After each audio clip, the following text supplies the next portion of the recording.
नमस्कार, आप देख रहे हैं खबर 100। में हूं आपके साथ राहुल मौर्य।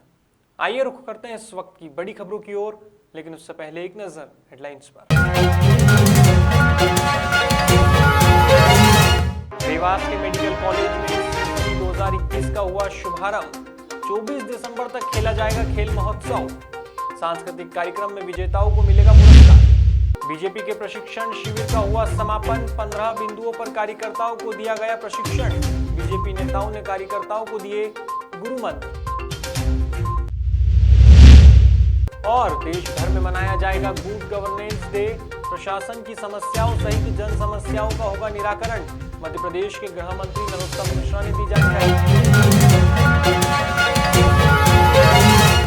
रविवार को प्रेस क्लब के पूर्व सचिव स्वर्गीय सुभाष मोदी की चतुर्थ पुण्यतिथि पर प्रेस क्लब और मोदी परिवार ने श्रद्धांजलि सभा सहित सम्मान समारोह का आयोजन किया। सभा में सबसे पहले स्वर्गीय मोदी के चित्र पर माल्यार्पण और दीप प्रज्वलित किया गया और श्रद्धांजलि दी गई। वहीं पिछले दिनों प्रेस क्लब के क्रिकेट टूर्नामेंट में उप विजेता रही प्रेस क्लब की क्रिकेट टीम के कप्तान सहित समस्त खिलाड़ियों और एम्पायर का सम्मान किया गया। बता दें, कार्यक्रम का संचालन अरविंद त्रिवेदी ने किया, तो वहीं आभार प्रेस क्लब के कोषाध्यक्ष सिद्धार्थ मोदी ने माना। हाल ही में अमलतास हॉस्पिटल मेडिकल कॉलेज के वार्षिक खेल और सांस्कृतिक महोत्सव सिम्फनी 2021 का शुभारंभ हुआ है। इस कार्यक्रम में मुख्य अतिथि के रूप में पुलिस अधीक्षक डॉक्टर शिवदयाल सिंह शामिल हुए, जिन्होंने विद्यार्थियों के साथ क्रिकेट भी खेला। इस मौके पर एसपी सिंह ने शतरंज के खेल की नीतियों से जीवन की सीख विद्यार्थियों को दी है और निसंकोच उनसे संपर्क करने को कहा है। इसके साथ ही उन्होंने विद्यार्थियों को कॉलेज जीवन का महत्व भी समझाया। बता दें, खेल महोत्सव 24 दिसंबर तक खेला जाएगा। साथ ही अमलतास के संस्थापक सुरेश सिंह भदौरिया द्वारा सांस्कृतिक कार्यक्रम में विजेताओं को पुरस्कार भी दिया जाएगा। धार जिले के मोहनखेड़ा तीर्थ पर भारतीय जनता पार्टी का प्रशिक्षण शिविर चल रहा था। बीते दिन इस प्रशिक्षण शिविर का समापन हो चुका है।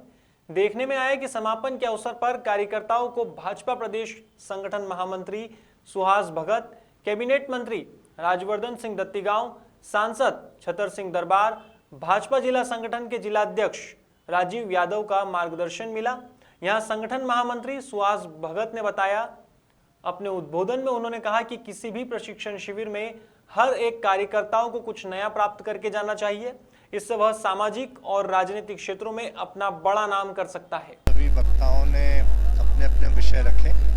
अब मुझे पूरा विश्वास है कि हमारे जितने भी सहभागी कार्यकर्ता थे, सभी ने जो भी बातें कही गई उन्हें ग्राह्य किया है और आने वाले समय में वो कार्यरत होंगे। उससे पार्टी को लाभ होगा। समय समय पे ऐसे सत्र होते रहते हैं, ये आवश्यक है पार्टी के लिए।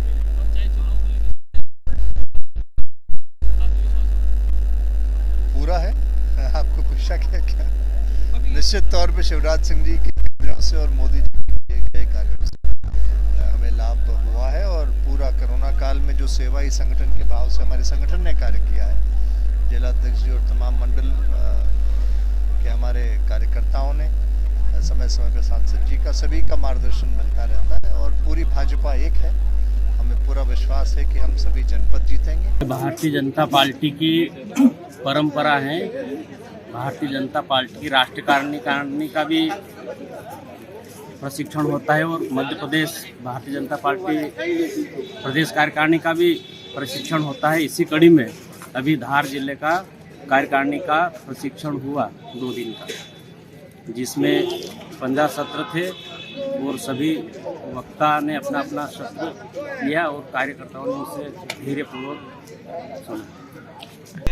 शिक्षा लेके जा रहे हो, क्या आप यहाँ से रीति नीति लेकर सरकार का पक्ष आम जनता में रखो? आम जनता में मेरा यही रखने का सवाल है कि जो प्रधानमंत्री द्वारा जो भी योजनाओं का लाभ मिला है, बच्चों की पढ़ाई से लेकर पेंशन से लेकर, वो हम लोग बूथ स्तरीय से मतलब चुनाव की तैयारी करेंगे और घर घर जाके उन योजनाओं का लाभ जो हुआ है, हर व्यक्ति को एक परिवार में 7 योजनाओं का समथिंग लाभ मिला है, तो उस योजनाओं का लाभ उन्हें बताया जाएगा।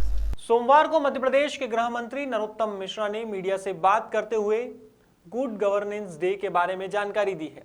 मंत्री मिश्रा ने कहा कि 25 तारीख तक पूरे देश में गुड गवर्नेंस डे मनाया जाएगा। इसके तहत प्रशासन की समस्याओं का निराकरण करना और जनता के प्रति दायित्व निभाते हुए जन समस्याओं का निराकरण करना मकसद रहेगा। वहीं अधिवक्ता विवेक तनखा के मानहानि के नोटिस पर गृह मंत्री ने तीखा प्रहार किया है। मिश्रा की माने तो सीएम ने तो कुछ कहा ही नहीं, उसके बाद भी नोटिस दे दिया।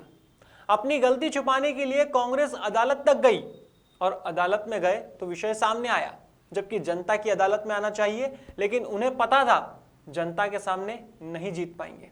यह कहना है गृह मंत्री नरोत्तम मिश्रा का। आइए आपको सीधे लेकर चलते हैं गृह मंत्री नरोत्तम मिश्रा की प्रेस कॉन्फ्रेंस में। आज से 25 तारीख तक देश भर में गुड गवर्नेंस डे मनाया जाएगा और इसके तहत हमारा प्रशासन के लोगों की समस्याओं को निराकरण करना, जनता की समस्याओं का निराकरण करना, प्रशासन को जनता के प्रति उनके दायित्वों का गंभीरता पूर्वक बोध कराना, जन समस्याओं का निराकरण करना, ये इसका मूल मकसद, सरकार का मूल मकसद है। अच्छा, बीडी शर्मा जी ने क्या गलत कहा था, इसको स्पष्ट तो करें। हमारे माननीय मंत्री भूपेंद्र सिंह जी ने क्या गलत कहा है, और सीएम ने तो कुछ कहा ही नहीं था, उन्हें ही नोटिस दे दिया।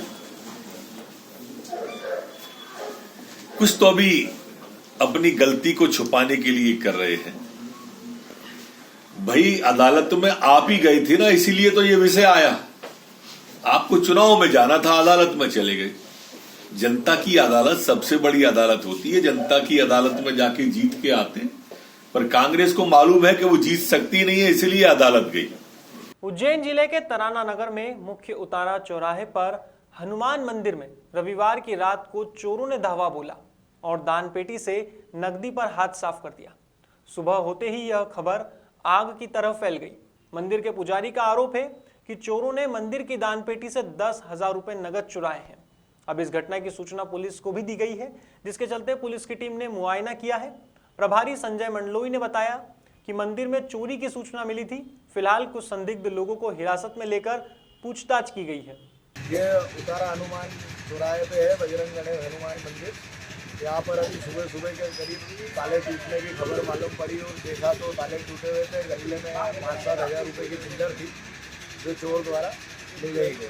सर, इसके पहले भी क्या घटना हुई है किसी प्रकार की? पहले भी हुई थी एक बार, काफ़ी समय पहले, उसकी भी कोई जानकारी नहीं लगी अभी तक। और अभी फिर ये दूसरी घटना हुई है, पेटी तोड़ के पैसा ले जाया गया, ताला तोड़। क्या इस मामले में आपने पुलिस प्रशासन को अवगत कराया अभी तक? इनको पुलिस प्रशासन को? हाँ, पुलिस प्रशासन आए थे, डीआई साहब आए थे, उन्होंने पंचनामा बनाया। 1-2 लोगों को संदेह का पूछताछ की गई है। यार प्रशासन की कमी पड़ रही है यार। मंदिर में रोड लगाना चाहिए उनको, हर मंदिर में जाना चाहिए और जहाँ जाने का हरण बजा तो वो जाना चाहिए, मंदिर को चेक करना चाहिए। आए दिन में यहाँ पुलिस जवान रहती रहते हैं, यहाँ ड्यूटी भी लगी रहती है। तुल्ला भवानी भी एक बार चोरी हुई थी, ताला तोड़ दिया था। बिल्केश्वर में भी ताला टूटे थे, कई जगह ताला टूटते हैं ये नगर के अंदर। कौन चोर सक्रिय हो रहे हैं, प्रशासन को पता लगाना चाहिए। तो पुलिस प्रशासन तो बोलती है कि हमेशा गश्त कर रही नगर में, तो आपको लगता है गश्त करती होगी वो? हाँ, गश्त तो कर रही है, पर यह गश्त के बाद में जाने के बाद पीछे चोर घुसते हैं, पुलिस वाले निकल जाते हैं, इसके बाद फिर काम डालते हैं। ये चोर ऐसे काम करते हैं बेटिया। फिलहाल खबरों में बस इतना ही। देश और दुनिया की तमाम खबरों के लिए देखते रहिए खबर 100, जनता की बुलंद आवाज।